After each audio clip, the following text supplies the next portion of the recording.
the root cause of what we're seeing here is the death of the currency.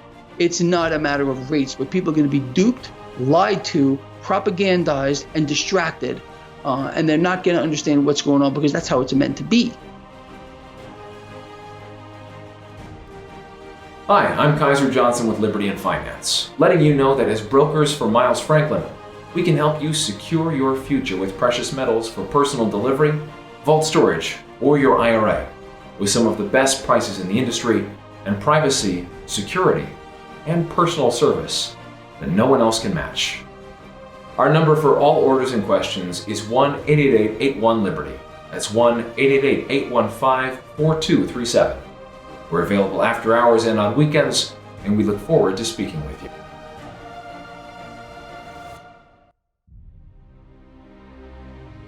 Welcome back to Liberty and Finance. We are always privileged to have this wildly popular guest. Gregory Mannarino is the founder and host of TradersChoice.net. He joins us this Monday, October 3rd, 2022.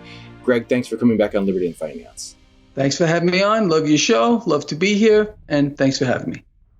It was very interesting because you've been consistent over the past several years telling people how to get ahead by positioning themselves, being on the right side of this crazy upside down, as you call it, freak show of an environment that we've been in where markets aren't really markets and dollars aren't really dollars and prices aren't really what they seem to be. And people are looking in the wrong places because they're being led to that. And you've been trying to get us looking in the right places and positioning ourselves correctly ahead of these changes. You warned us that things will continue to inflate, and the powers that be will continue to inflate and bubble up these markets until they can't and until they don't. We've certainly seen now all this year just stumbling and tumbling and rumbling of the major equity indices. And just recently in the past year, now in the last month, you've had us focus on the escalating instability in the bond and the debt market. Can we start there with what you are seeing in terms of that instability that you believe, and you've been warning us for years, will be the thing we do need to keep our eye on as the beginning of the end when we need to take a defensive posture, and how you're viewing that right now, and then we'll get on some specific viewers' questions that have been submitted ahead of your arrival. Sure, absolutely. Look, it's clear to me, it probably, at least I hope so, is clear to the people that follow my work. This debt market is a ticking time bomb. It's been ticking louder and faster for quite a long time. I mean, this is even getting attention on the mainstream propaganda ministry channels here. Look, just to put a perspective on this, just so people can understand, look, when we're talking about global debt, I think most people at least should have a handle on the fact that it's inflating. It continues to inflate. There's no end in sight. And that's just the nature of the beast. It has to happen, you see.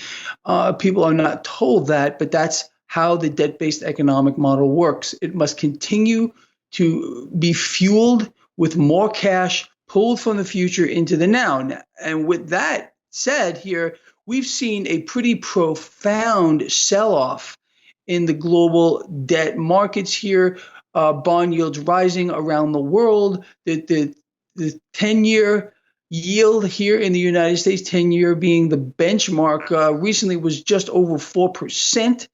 The last time I looked at it today, it was just about 3.6. We're talking about a 40 basis point drop in about a week. This is profound. It started here when the Bank of England decided to institute yet again another round of quantitative easing. Central banks are desperate here, at least trying to keep the debt market itself stable, which means it requires an enormous amount of asset purchases, debt buying here.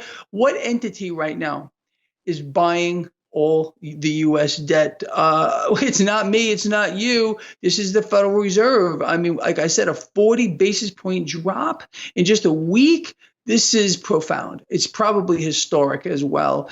And look, so there's a lot of effort right now to at least stabilize the debt market instability, which we have been seeing, which has been causing the stock market to go up and down like a freaking yo-yo. Look, the debt market is supposed to remain stable. I think people should at least have a handle on that. We're not supposed to see bond yields rising up and up and down like this, clear signs of instability.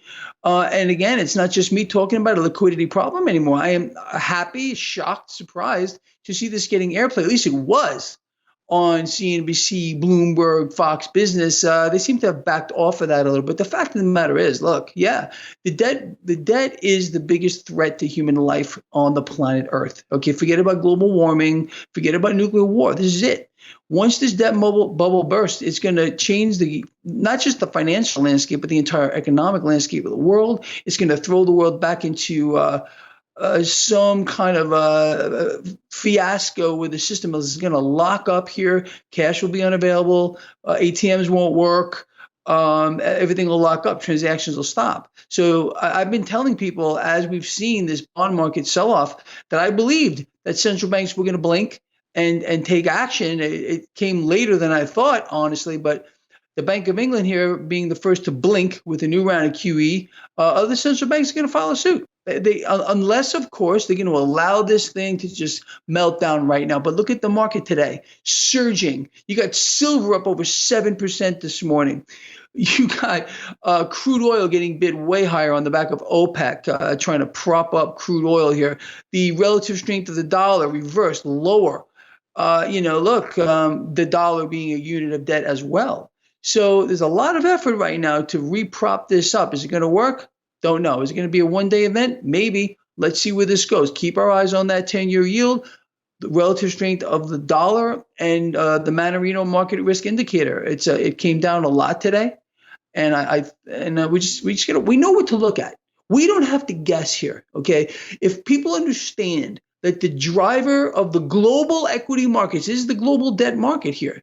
Okay, if we focus on that and we realize that the stock market is henceforth a derivative of that, that's where all the action is. It's in the debt market, which drives the price action of everything else for which there's no price discovery anymore anyway, like you alluded to earlier. When you have central banks that have been in here rigging the debt market since the last meltdown here for over an entire decade, well over that, how can a single asset have a real price discovery mechanism behind it? It can't. It's all fake. All of it. The data is fake. They're feeding us today. The propaganda, the lies, the distractions, the distortions of the truth. It's crazy. In this environment that you're describing and that you've been helping to guide us through for the past several years, there's a lot of aging baby boomers that are nearing end of career and wondering how they get that transition into and look forward to hope of retirement. A lot of people have been investing in 401ks throughout their entire working life, and now they're seeing the stock markets not behaving the same as they did for the past 40 years, and they're wondering what to do. We have two questions that are similar. And I know, and I'm going to say this again, we've said it before, we do not give personalized financial advice on our channel. This is not tailored to each person's individual circumstance, but we do talk about educational principles here about what's going on around us so people can be more informed. Joni Mitchell says, do you think it's safe to keep your 401k in a money market? For example, at Fidelity, or should I cash out and simply buy physical gold now? I'm retired. Another person, Miss Diva, says, I got laid off in March due to downsizing, just turned 60. What can I do with my 401k to make it grow? So I'm hearing two different questions here. One is about growth, and one is about safety and protection. And is it safe to keep your money in a 401k? I can tell my own story after you after you weigh in your opinion about when people are weighing that question right now, what they should consider. Well, people that are unfortunately in an investment that only makes money when the stock market goes higher, yeah, they should definitely be worried here, but they should not be focusing on the stock market. Again, look at the driver here. Focus on what global bond yields are doing, the 10-year yield, risk in this market. Look, if central banks manage to miraculously somehow suppress rates here, weaken their currencies more so than they already are, the US dollar specifically here on a relative basis, the stocks can go much, much higher.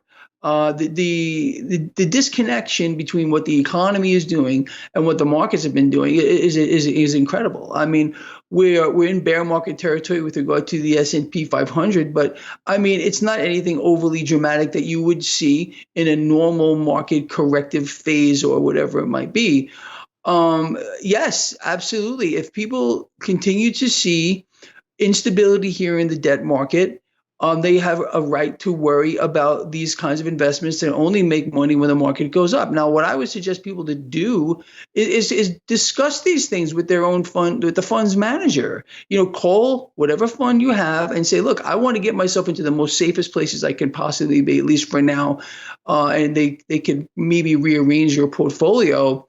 But I think people have a right to worry because there's no doubt in my mind at all, zero, that at one point we're going to see this whole thing get very real. But it's not going to start again in the stock market. Look, stock markets go up, stock markets go down. And if you would pay attention to the mainstream media, that's all they want you to look at is the stock market, more specifically 30 companies. I'm talking about the Dow Jones Industrial Average. They don't direct people's attention at all at the driver of the market, which is the global debt markets, checking out bond yields, what is the relative strength of the dollar doing. Again, it's a distraction. So, that's how I look at it. Look, yes, the concern is there, and eventually this is going to melt down, and it's going to be huge. People do need, in my opinion, to be in physical gold, more specifically physical silver, my ultimate favorite asset on the planet. I got all over my freaking desk here. I really do.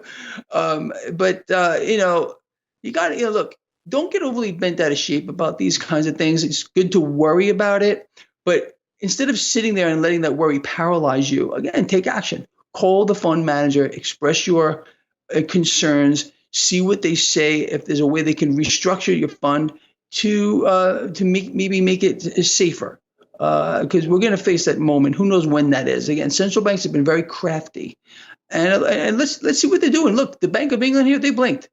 Oh, who's going to blink next? I don't know. But I don't think they're ready to bring the whole thing down yet. And that's been what I've been saying for quite a while now, for those that follow my work. So let's just keep an eye on these things. Follow your channel, follow my channel, keep yourself informed, and then think about your own current situation and try to adjust accordingly. I have some real empathy for someone who asks, is it safe to keep your 401k in a money market and they mention a major brokerage, Fidelity. Following the dot-com collapse after 2001 and so on, my wife and I got some cold feet about having all of our nest egg dependent upon the market. So we called up and talked to our broker, which was TD Ameritrade, and said, look, we've sold out most of our stocks. We're sitting there in this FDIC insured money market and we're earning basically nothing. It was like 0.1% or 0.2% on our money. He said, is there something we can do to get better interest than that and still not be subject to stock market fluctuations? And they said, well, there's this money market fund we have called the Reserve Fund, and that's right now paying 2% or better. And you get one day access to your money. And we said, okay, let's do that. So we moved everything out of the FDIC insured money market fund and into the Reserve money market fund. And things went okay for a couple of, several quarters until 2007, 2008 came along and we had the global financial correction. And we got a communication from TD Ameritrade saying, until further notice, access to your funds will be suspended. And because of the stock market collapse or whatever. And we called them up and said, there must be some mistake because we weren't in stocks. We were over in this money market fund and we shouldn't be participating in this market correction. And they said, well, actually, you weren't participating, but your fund, the Reserve Fund, was invested on the back end, and Lehman Brothers was one of their investments, and Lehman Brothers went under. So your fund is been collaterally damaged and you won't have access to your funds until further notice. So it took months until we got another notice saying, okay, you can get access to 50% of your funds. It took months more until now you can get access for another 20% of your funds, and then months more. Finally, it got up to 90% of the funds, and we never got it all back. And when I talked to Rick Rule about that, he said, well, that was Dunnigan's fault because you didn't read the fine print of how that fund was able to pay 10 times the interest that the FDIC insured fund was paying, was because they were leveraging it on the back end, and you were participating in a leveraged investment, but you didn't read the prospectus. So when someone asks, is it safe to keep it in a money market? Part of the answer depends on the health of your brokerage and what that specific money market is doing with the funds on the back end. Just like when you deposit money in this checking or savings account at the bank, what are they doing with that on the back side? Any comments for people with regards to that, if they assume money markets are all the same or the savings accounts are all safe at the bank, et cetera? Well, I think that's a big misconception. You hit the nail on the head. Absolutely. Look, it is interesting. How is the fund actually structured? And the problem is, look, and these brokerages know this. People don't read the fine print. They don't look into how it's structured. It's very, very important to do that. Look, people have cause to worry on multiple fronts. What's coming? So, look, you got to be somewhat diversified, in my opinion. You got to be in a bunch of different things. And figure out what's the best for you. Everyone has a different, situation. But the bottom line is, look, you got to be betting against this debt, becoming your own central bank. You must, in my view, be holding a hard asset. The commodities, in my view, are going to just skyrocket. I mean, it's just a simple, simple scenario, and it's just how it always works here. The game still remains risk on, despite the fact that the S&P 500 is in a corrective phase here. Until we see a meltdown in that debt market, the stock market is going to perform. We're probably going to see. I don't think we're going to see any big gains coming out of this market unless, of course, central banks get in here and start buying more. Probably trade flat for a while, I would imagine, at least, but we'll see. But be diversified. Should people have exposure to the stock market in this environment? I've been telling people if they're long the market in an investment or investing in things that only make money when the market goes up, they need to be hedging those positions or being something that pays a big dividend or something. But they need to be outside of that market too. And the number one place for me as a hedge against the market is silver. But I still believe that we're going to see, again, debt market meltdown, rates spike in an uncontrolled fashion, which we were seeing recently, putting pressure on the market, which we've been seeing lately. And then when the thing really gets going, there's a lag effect here. People need to understand that there is a lag effect. Once this thing gets going, you're going to see everything kind of get sucked down a little bit. Then you're going to see cash move into commodities. It doesn't just grow money wings and fly away. Cash just moves from one set of assets into another. Risk on, risk off, risk on. Right now, we're still risk on. Risk off meaning physical metals and commodities as well. Crude oil. This whole issue with inflation is out of control, and central banks aren't really doing anything about it. If you want to talk more about that, we can. But that's how it's going to play out. I can't imagine another way. Cash is just going to seek safety in real things when the real meltdown gets going. We haven't seen anything yet. There's no real meltdown here at all. We haven't seen anything that resembles a market crash at all. As of late, we've seen a normal correction in this market. Central banks here, with all their talk and nonsense about how they're combating inflation by raising rates since day one, I was telling people this would never work because this isn't a problem about rates. It's a problem about the currency. Currency is dying. Central banks have been in a race to the bottom with regard to their currencies, sucking purchasing power out of their currencies for forever now, and now it's starting to manifest itself. But the lie that is being sold to people via the mainstream propaganda is, it's a rate issue. It's the rates that their central banks are going to raise rates. It's going to fix everything. Meanwhile, central banks have been raising rates now for months. What's going on? Inflation is still going higher. It's going to continue to do so because we're in a currency crisis. It's a currency crisis is what we're experiencing here. Currency is losing its purchasing power. Henceforth, why it takes more of it to buy anything. But people are not going to hear that. They're going to hear it on your channel. They're going to hear it on my channel. But never would a reference be made to this on a mainstream outlet here. No way, shape, or form are they going to allow people to understand that the root cause of the problem here is not rates. It's the currency, which is evaporating and losing its purchasing power. And central banks have no intention whatsoever of stabilizing the currency. No, they're going to try to stabilize the debt market, I believe, but they're going to allow, and this mechanism here, by stabilizing the debt market means what?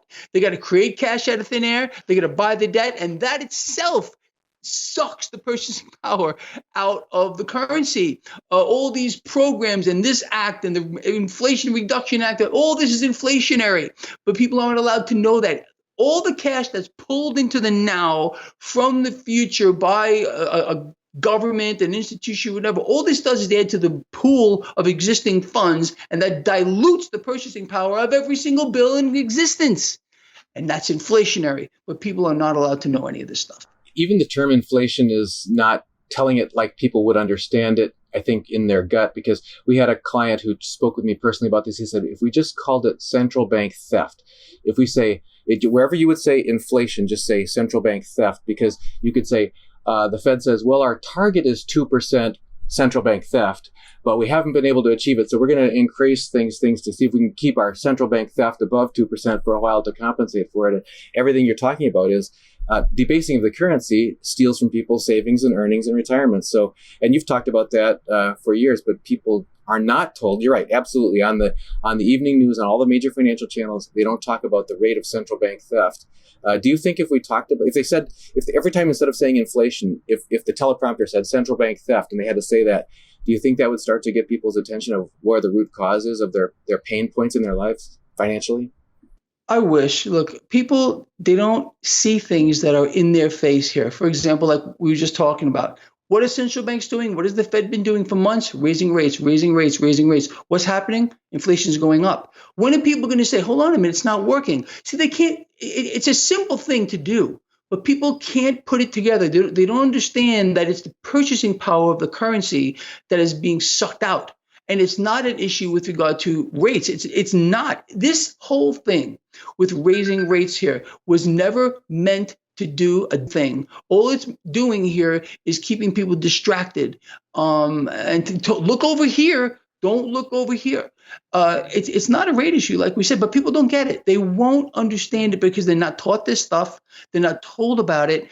And the mainstream media will never mention that we are in a currency crisis, and this is the early stages of it. I mean, this is nothing compared to what's coming down the pike here. The bigger issue is, and you and me have spoken about this, and you have got central banks theft here that have been on a binge, inflating, buying assets around like we've never seen before for over an entire decade and adding to the pool of existing funds. It was only a matter of time before all of these extra bills started chasing a lesser amount of goods.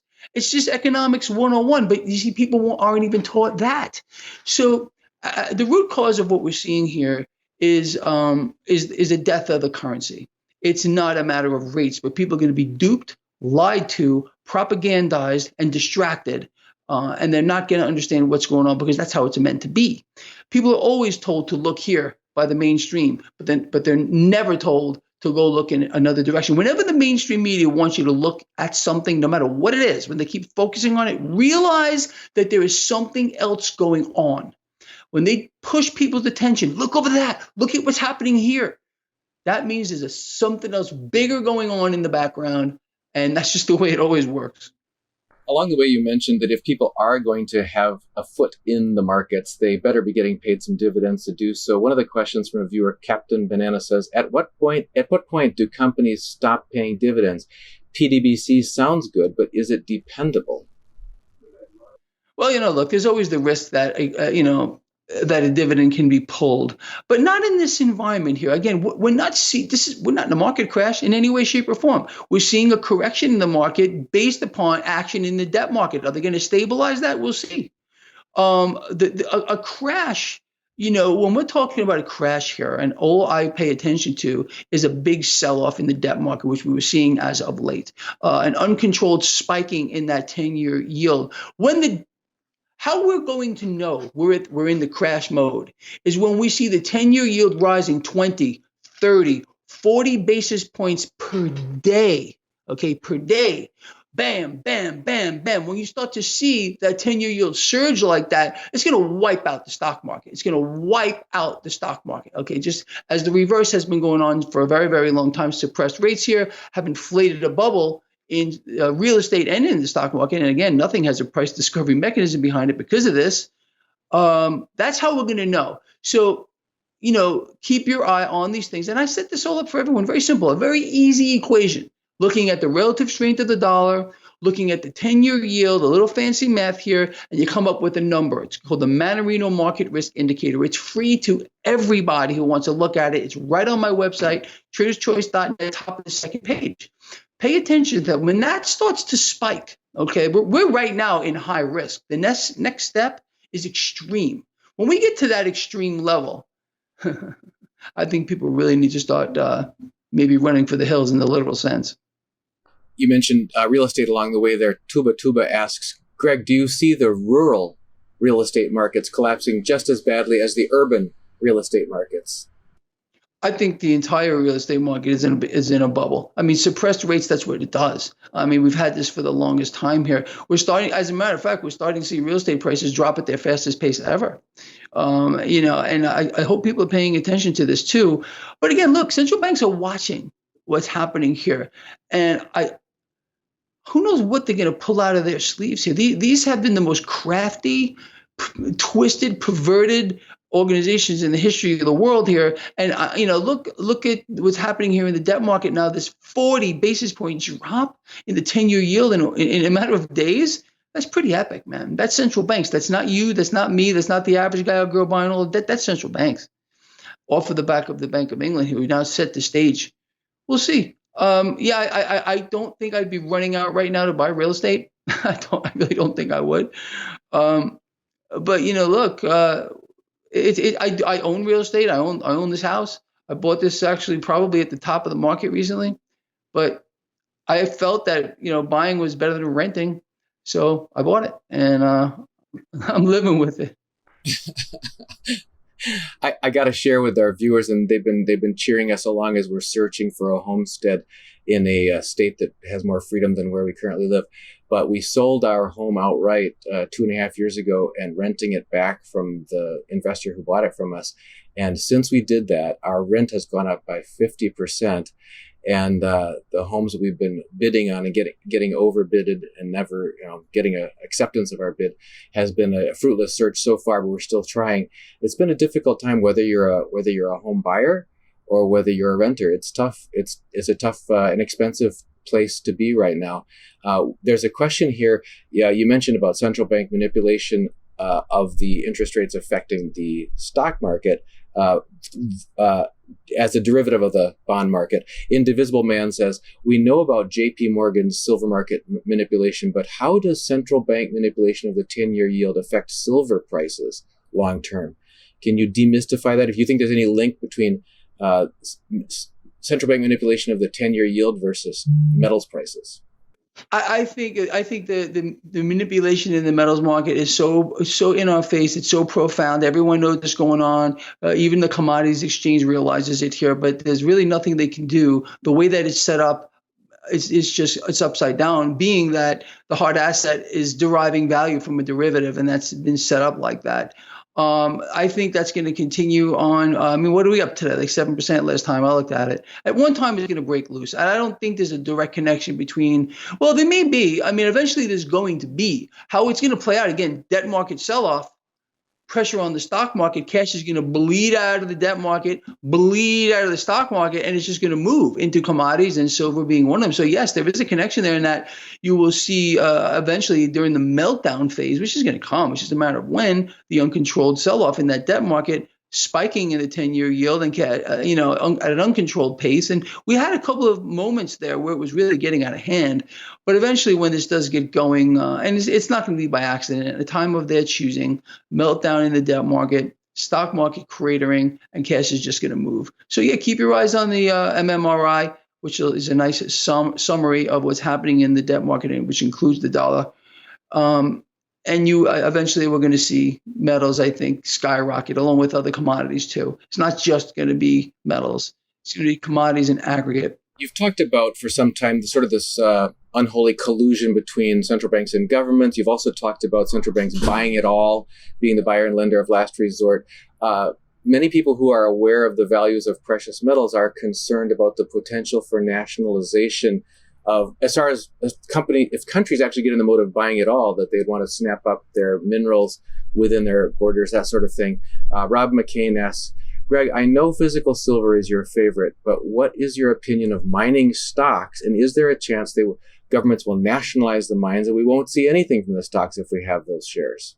Look, there's always a possibility of anything, and we can't worry about every single minute detail. Is it possible that something like that could happen? Sure. Do I think it's going to? No. I don't think so. We'll see. I still want. I don't own any mining stocks. As a matter of fact, the only fund I'm invested in a fund right now, ticker JEPI. Mean, everyone knows about it. I'm not telling people to buy it and or sell it. I'm just telling people what I've been doing. I've been buying this. It pays a nice dividend every month. It's a nice hedge against the market here. If I see the market start to really melt down, I'll pull my cash out of there and put it into something else. I'm already pretty heavily invested in metals. I've been there for years. I've been buying gold and silver for so long. It's just unbelievable. I started buying silver, I think it was $6, $6, and I bought all the way up to the high, and I haven't bought any in a while, but I think it's such a great hedge. I really, because like I said, you have it in your hand, you're holding it, and it's just a matter of time before cash moves into it. In my opinion, again, I want people to do their own research. I'm not giving anybody any advice here. I'm just telling people what I believe is going to happen here. But with regard to mining stocks, I don't own any of them, so I don't follow it that closely. But I don't think there's not going to be a nationalization of them. I can't imagine that would happen. But you know what? Stranger things have happened, I guess. Back to the idea of protective postures, risk off if people feel that they want to reduce their risk. Shaf Sirius says, some economists say keep cash, but what's the point of stacking cash when it will lose value over time? And you've certainly talked to us about that. Absolutely. Look, I'm not. No one should have huge hoards of cash around. Like, you got to be as high as a kite for that. No, I think what people need to keep some cash in hand for is a lockup of the financial system. In other words, they can't go to their bank and get any money. How are they going to go to the store and transact? They're not going to be able to do it. Okay, so having some cash on hand is preparedness.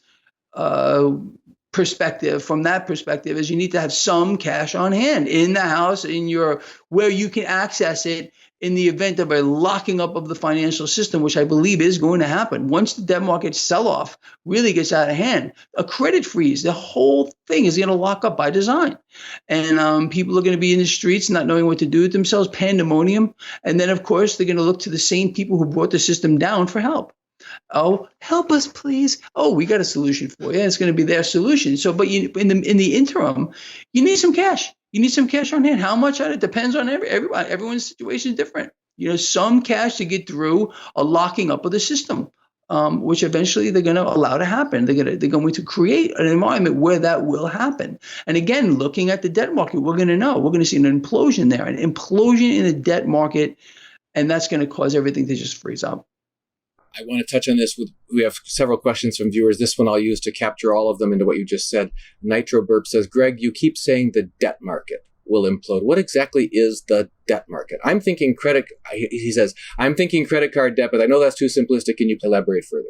Well, yeah, sure. I mean, a credit card, okay. But what we're talking about is government debt, and it keeps being piled on. And central banks have been buying it all. They've been literally buying it all for the longest time here, and that has kept rates suppressed. That has caused distortions across the entire spectrum of asset classes, reinflated. But that's the backbone of this entire thing here. What people don't realize is central banks not only control the financial system, but they also control the economy too. Everything else is just a side act. It's a sideshow. Okay, Democrats, Republicans, whatever it might be, it doesn't matter.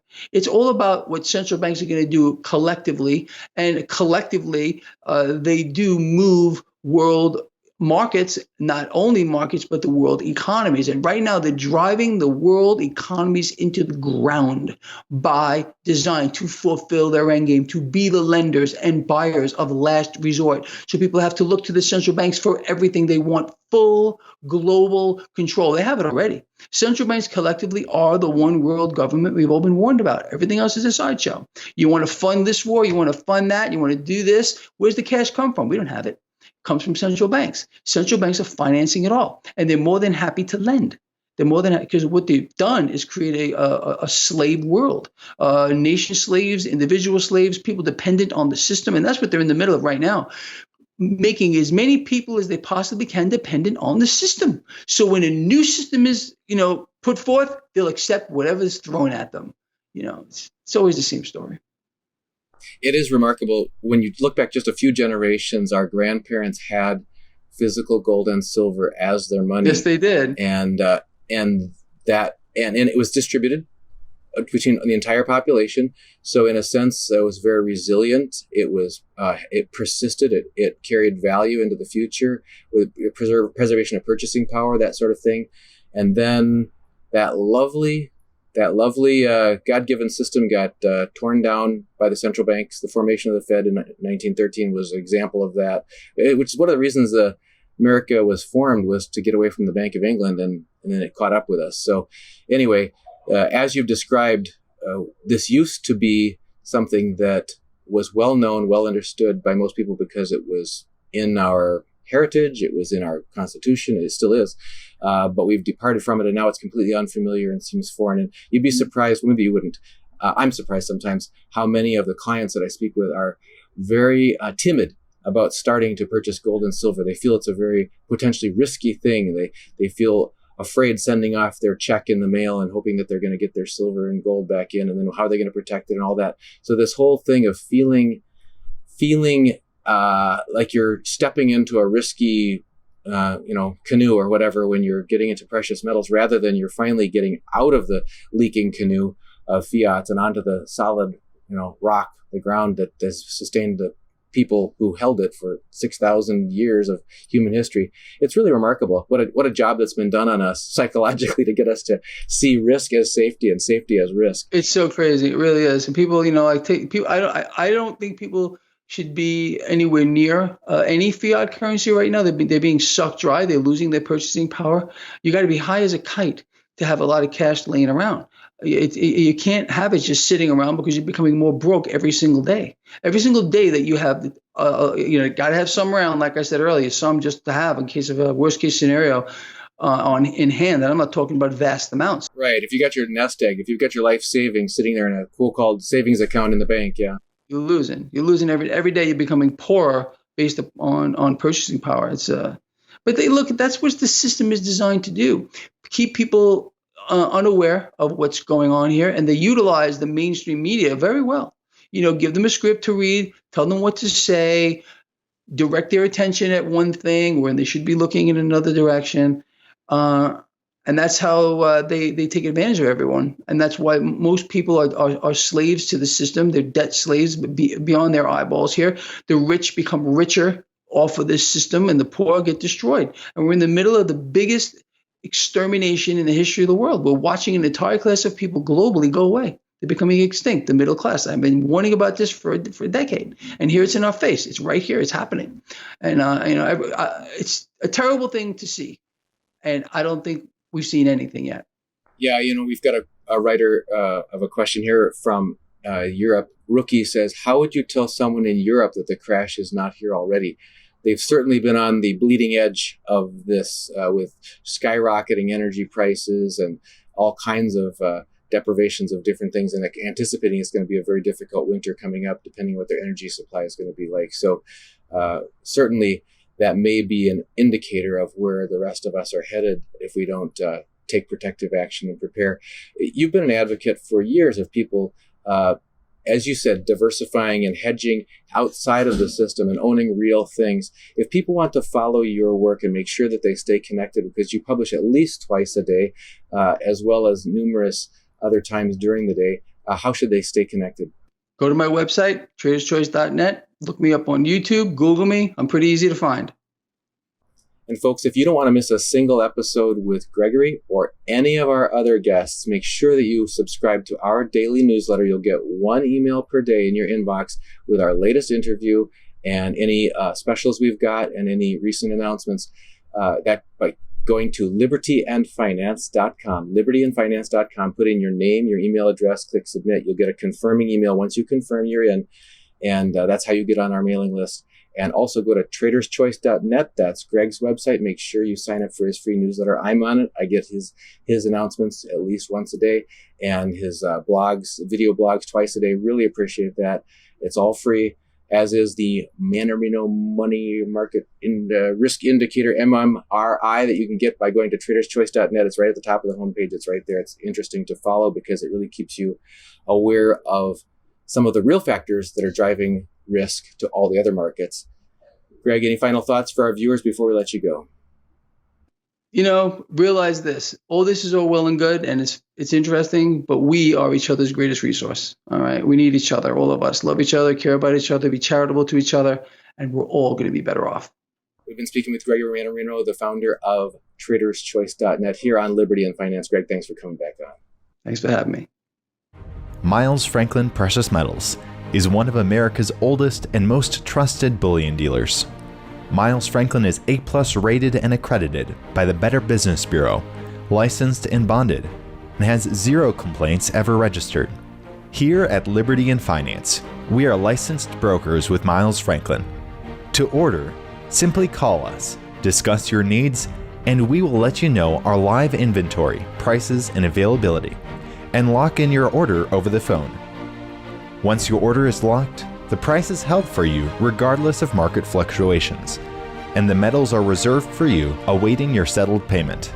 Within 1 business day of ordering, you will receive an email invoice detailing the order and payment instructions. Miles Franklin accepts payments by bank wire, ACH or electronic check, money order, check mailed priority mail, and cryptocurrency. The fastest forms of payment are bank wire and cryptocurrency. Upon settled payment, metals will ship out within 3 to 5 business days. You will receive tracking information via email. Domestic shipping charges are $15 for any order under 500 ounces of silver or 10 ounces of gold. For orders larger than that, domestic shipping is free. The package will be double boxed, fully insured, and labeled discreetly, with no indication of the contents inside. For your privacy, the name Miles Franklin will not even be on the package. To talk to myself, Elijah, my brother Kaiser, or my father Dunnigan, call 1-888-81-LIBERTY. That's 1-888-815-4237.